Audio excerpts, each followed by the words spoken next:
Di pertanyaan selanjutnya dari Dewi di Depok.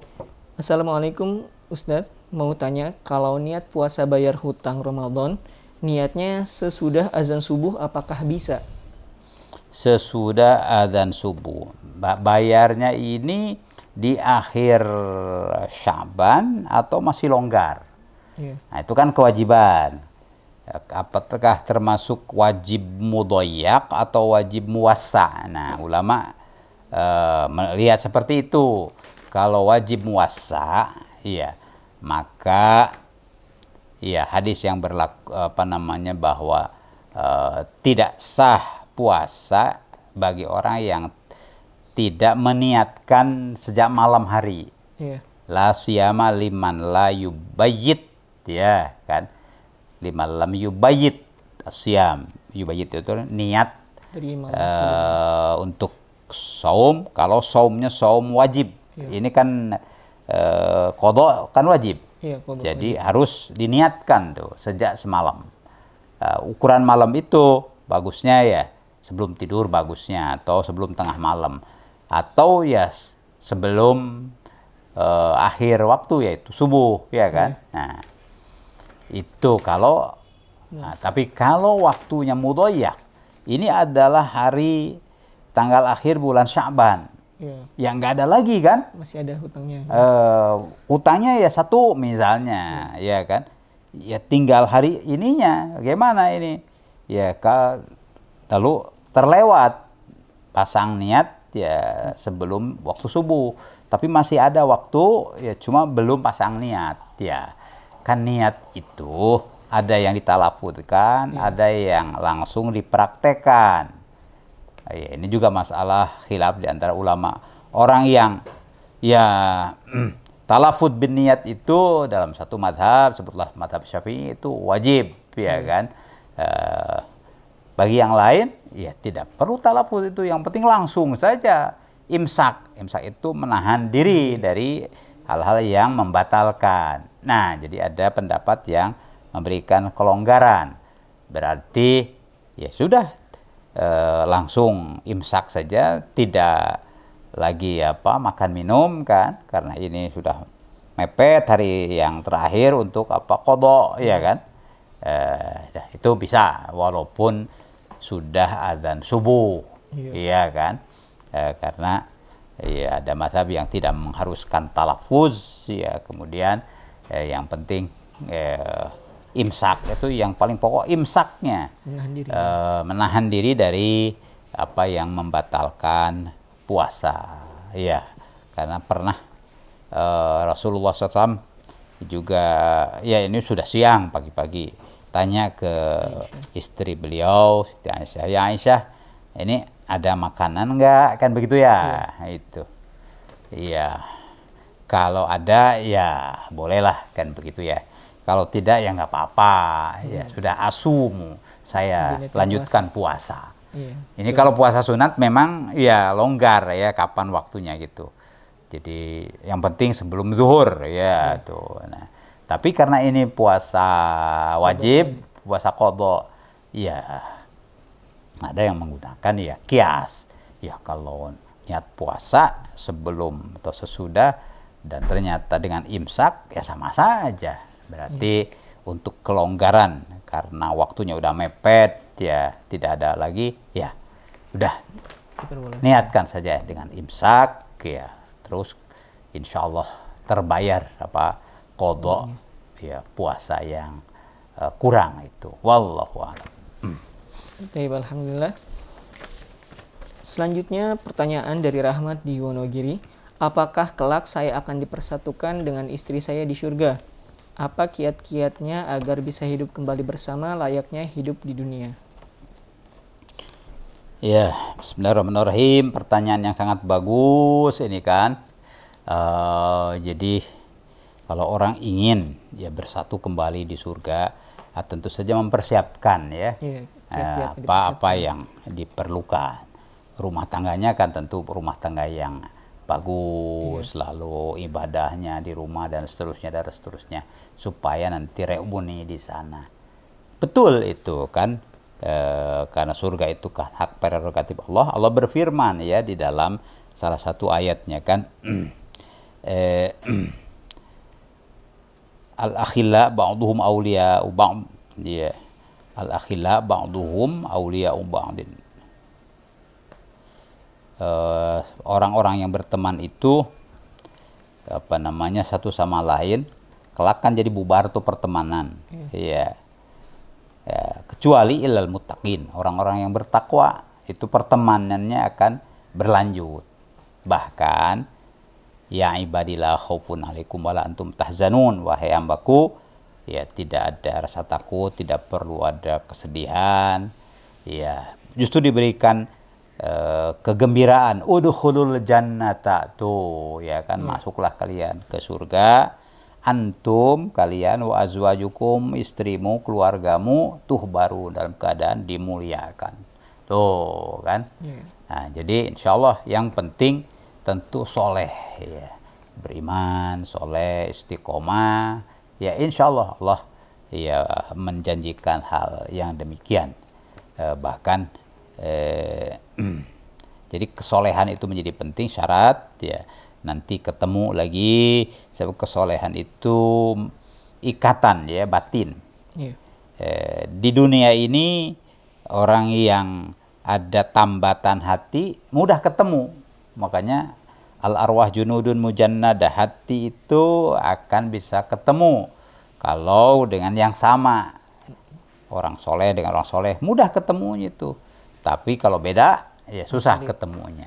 Di akhirat juga itu tadi, ya, orang yang bersahabat, ya, saling berteman, apalagi suami istri, anak, bapak itu ya, asal itu tadi dalam kesolehan akan dipertemukan kembali oleh Allah Subhanahu wa taala berdasarkan lebih dari satu ayat ya. Bahkan ada ayat ya, nanti malaikat itu menyambut kedatangan mereka, keluarga bahagia di dunia ini ya. Di surat Az-Zumar ayat 53 ini ya kan.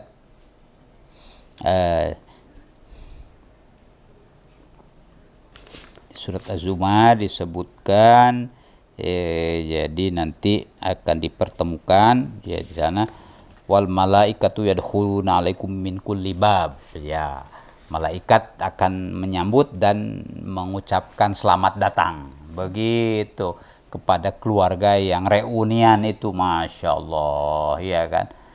Jadi pintu-pintu surga itu ya, ada riwayat menyebutkan sebanyak malaikat, berarti kan banyak sekali. Ada yang menyebutkan ya 99 sebanyak asmaullah ya kan. Ya pokoknya banyak, kita tidak tahu persisnya.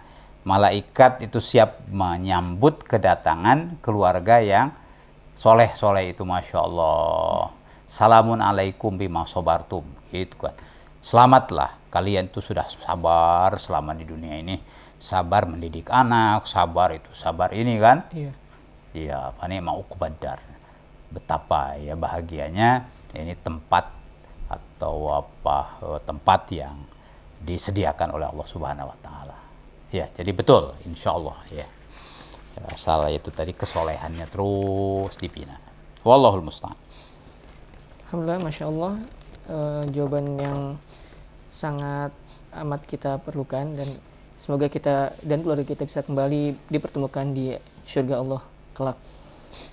Pertanyaan selanjutnya dari Nabila Ihtima. Apakah salah jika seorang istri mempunyai keinginan untuk bekerja kembali sebagai seorang bidan? Suami sampai saat ini belum memberi izin.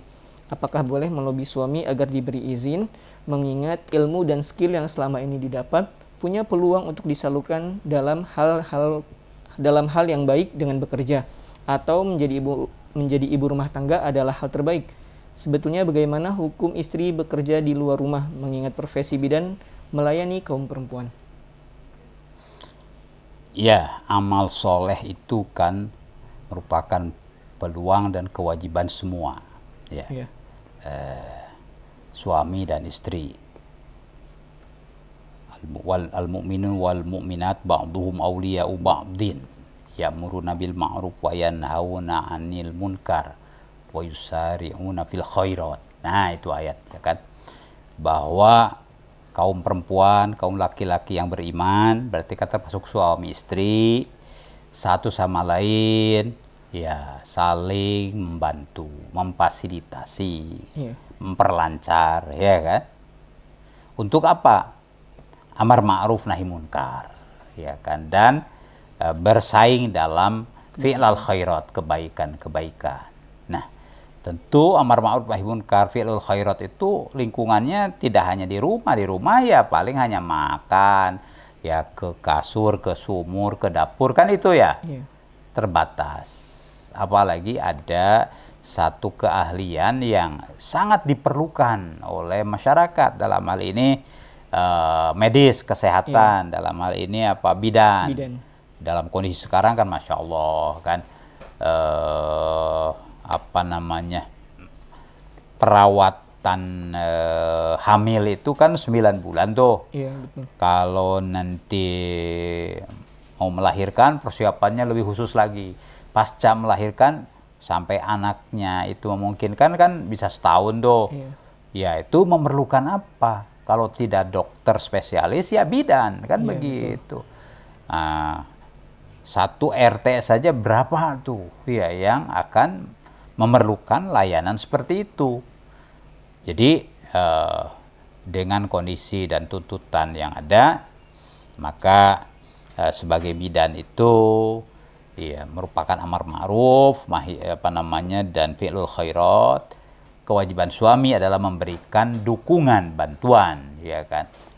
Tapi etika yang minta izin dibahas dengan suami plus orang tua, begini kan. Kalau perlu melibatkan RT, bisa saja di RT itu, oh iya ibu di sini sangat diperlukan kan, begitu. Akhirnya suami jadi maklum kan, oh iya ini sangat diperlukan.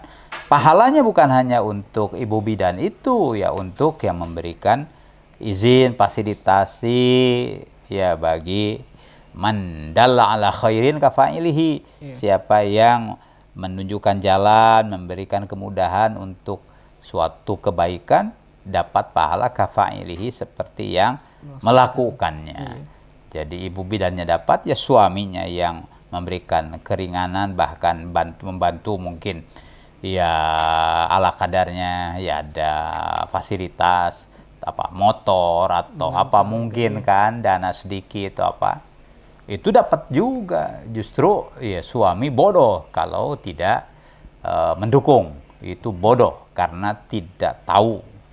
Artinya jahil. Makanya jangan jadi orang Islam yang jahil kan, supaya hidup di rumah tangganya jadi nyaman, berguna bagi masyarakat. Insya Allah itu justru penting itu untuk ibu bidan melanjutkan profesinya, tapi setelah tentu saja bersyuro dengan suami, mendapat dukungan dari keluarga, bahkan tentu fasilitasi dari lingkungan masyarakat. Insya Allah.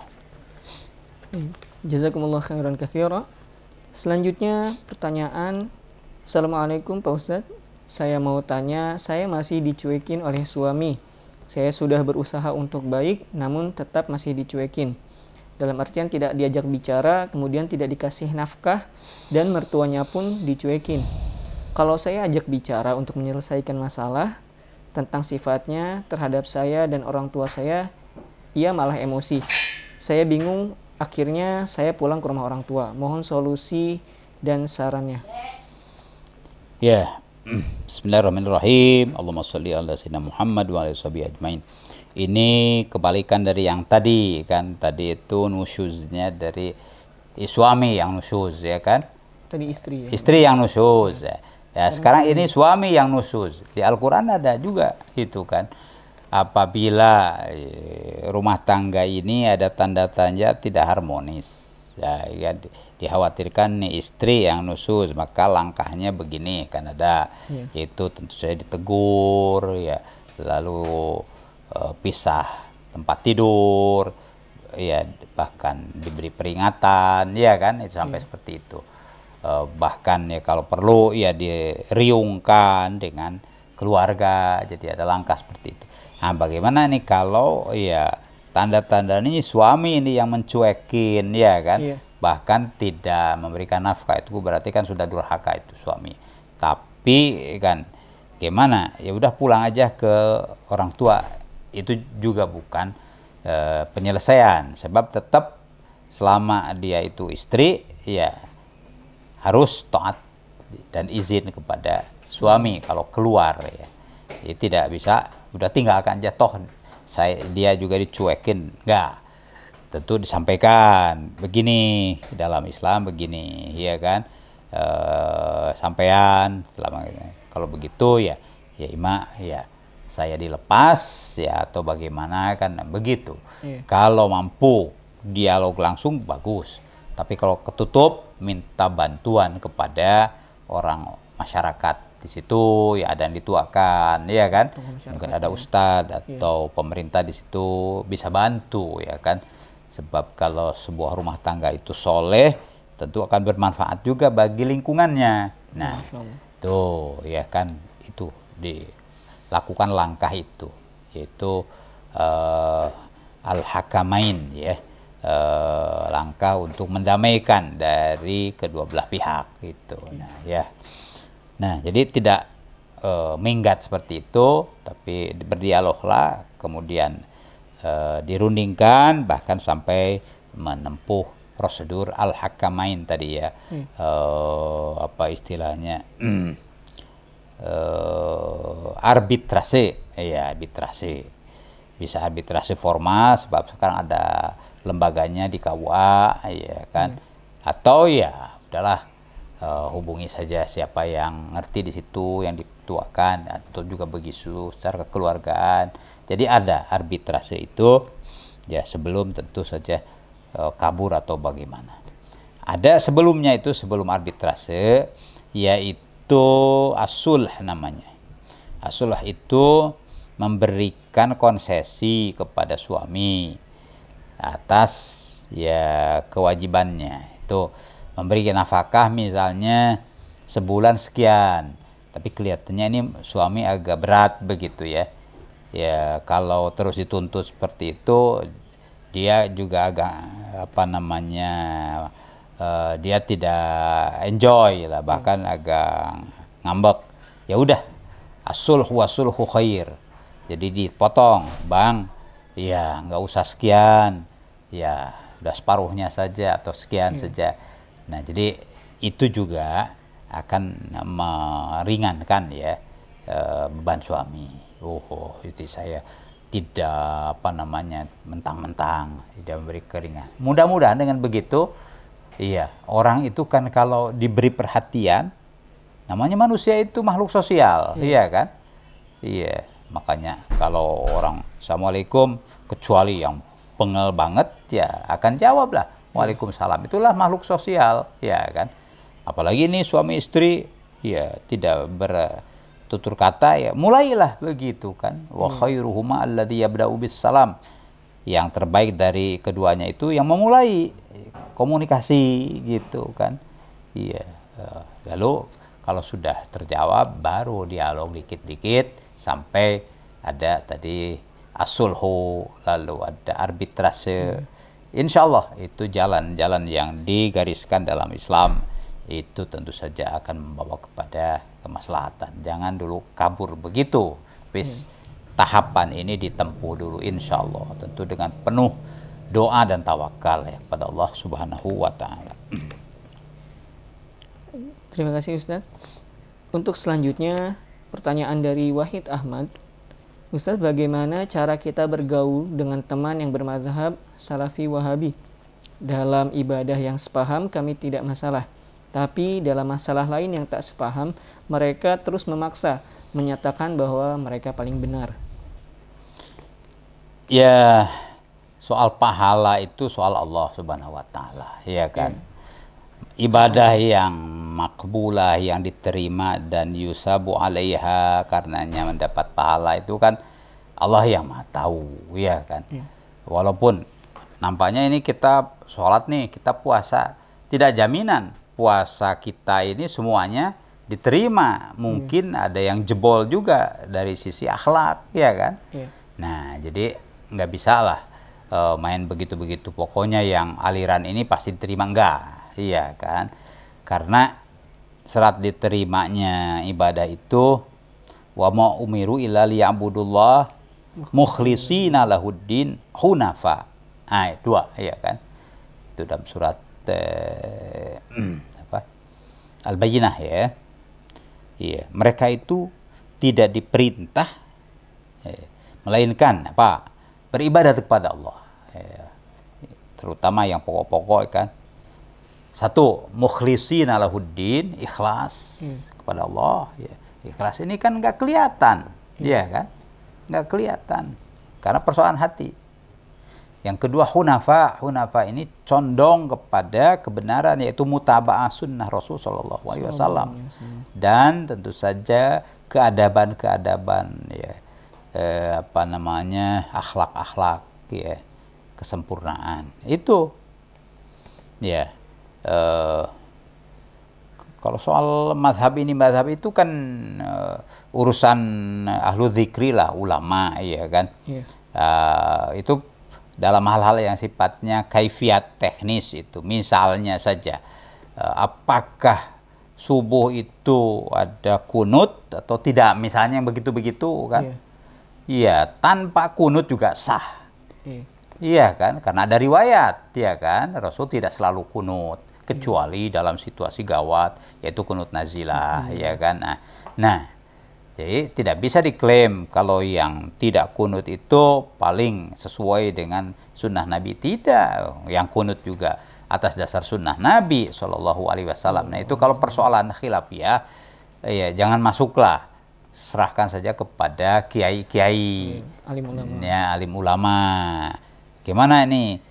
Jangan alim ulama perorangan, tapi lembaga. Apa lembaga ya ada? Ya MUI, Majelis Ulama Indonesia, tanya di sana ada kok bagian komisi fatwanya, tanya begitu ya di MUI ada ulama dari NU, ada ulama dari Muhammadiyah, ada ulama dari Al Irsyad, dari Persis, ketemu di sana nggak berantem tuh, iya karena kalau orang berilmu tuh ya nggak akan berantem, yang berantem tuh yang kurang ilmunya biasanya kan begitu ya. Ya udah tanya ke sana gimana, nggak usah ya satu sama lain karena tidak akan selesai. Karena orang itu bukan ahlu dzikri, bukan termasuk ulama. Tanya kepada ulama secara melembaga. Karena kalau tidak melembaga kan banyak. Ini ya ini ke organisasi. Organisasi juga banyak. Orang ini sipulan. Menurut Ustadz ini begini, menurut Ustadz yang lain begini, kan bikin repot. Ya sudah banyak kepala namanya, tapi ya bikin sulit. Makanya rujuklah fatwa ulama yang melembaga, fatwa jama'i namanya. Dalam ijtihad juga ijtihad jama'i itu afdol, iya kan akan menyelesaikan masalah. Ya walaupun berbeda dengan yang lain, saya taklid kepada majelis ulama. Udah selesai kan, begitu. Itu yang paling baik ya. Daripada ya ngikuti ini salafi atau kholafi, nggak ngerti juga mungkin persisnya yang salafi itu bagaimana ya kan, itu kan perlu juga kajian keilmuan. Iya mungkin yang ngaku salafi juga sungguhnya tidak salafi kan begitu, yang kholafi justru yang salafi, yaitu udahlah yang persoalan itu nggak usah dibahas. Kalau kita ingin yakin, tanya saja kepada ulama yang melembaga. Itu jalan keluarnya seperti itu. Wallahul musta'an. Alhamdulillah, terima kasih Ustaz atas pemaparan jawabannya. Selanjutnya dari Ashifa, akhir-akhir ini banyak perempuan yang melahirkan bayinya secara sesar. Jika ia meninggal saat melahirkan secara sesar, apakah tetap syahid? Ya insya Allah.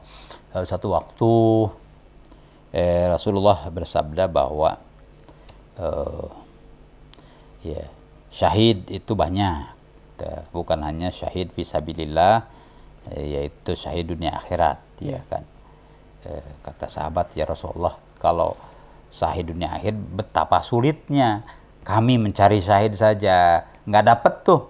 Ya, Umar ibn Khattab mencari syahid, ya kan, nggak dapat. Wafatnya ya kan tidak di sana ya. Kemudian sahabat yang lainnya juga ada yang wafatnya karena penyakit ya. Kata Rasulullah ya, syahid itu termasuk yang disebutkan karena wabah, karena mabtun itu sakit perut, ya lalu wafat. Nah, barangkali sesar ini kan Berkaitan dengan ya terkait itu kan, orang yang melahirkan sakitnya iya kan, iya antara hidup dan mati katanya.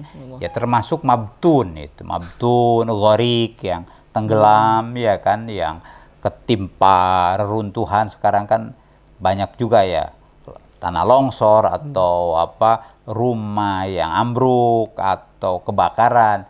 Ya, itu yang wafat karena peristiwa-peristiwa itu syahid, paling tidak syahid akhirat, ya, insya Allah termasuk yang tadi sesar itu masuk kategori mabtun, insya Allah, ya kan. Jadi syahid ukhrawi atau syahid akhirat, insya Allah. Jazakumullah khairan katsira. Pemirsa, insya Allah kita akan masuk ke pertanyaan terakhir dari Rifki. Untuk kesempatan kali ini dari Rifki, Ustadz, saya seorang ayah dengan 6 orang anak, 3 laki-laki dan 3 perempuan. Istri saya sudah meninggal. Saya mau menikah lagi, apakah warisan harus segera dibagi? Itu bagus tuh ya. Sebab kalau keburu nikah, nah itu kan masuk ke ahli waris tuh kan, akan jadi tambah kan. Sebab padahal yang ahli waris itu yang ya ditinggal mati oleh almarhumah kan. Nah, akan lebih bagus disegerakan itu sebelum nikah lagi, ya diselesaikan. Berarti si fulan dapat, ya dirinya juga suami dapat kan seperempat, ya kan.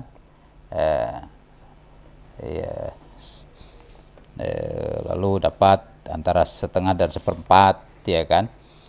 Kalau istri antara seperempat, seperdelapan kan tadi ya. Lalu anaknya dapat juga, jadi ada kan rumusannya, ada dibagi dulu itu agar masuknya datangnya keluarga baru itu kan tidak menjadi menambah agenda pembahasan, kan begitu. Dah selesai, nanti ya dengan doa keluarga lama itu kan mudah-mudahan menjadi keberkahan, karena doanya kan doa barokah juga. Barakallahu lakuma nanti itu kan, wa baraka alaikuma wa jama'a bainakuma fi khair. Ya mudah-mudahan berkah, baik dalam keadaan tenang berkah juga baik dalam keadaan agak kurang, ya begitu ya, karena situasi. Mudah-mudahan berkah, tidak menjadi petaka. Jadi betul itu segerakan dibagi pusakanya, insya Allah itu akan memperlancar, insya Allah taala. Wallahu a'lam. Alhamdulillahirrahmanirrahim. Pemirsa yang berbahagia, alhamdulillah kita telah menyelesaikan sesi ini. Terima kasih atas pertanyaan-pertanyaannya. Jangan lupa untuk senantiasa mengikuti channel Majelis Yas'alunaka Islam Solusi Kehidupan. Sebelum kita tutup kesempatan kali ini, mari kita sama-sama berdoa yang akan langsung dipimpin oleh guru kita Ustaz Dr. Surahman Hidayat. Allahumma shalli wa sallim ala sayyidina Muhammadin wa ala alihi wa sahbihi ajma'in, amin ya Allah ya rabbal alamin, ya Allah ya mujibas sa'ilin.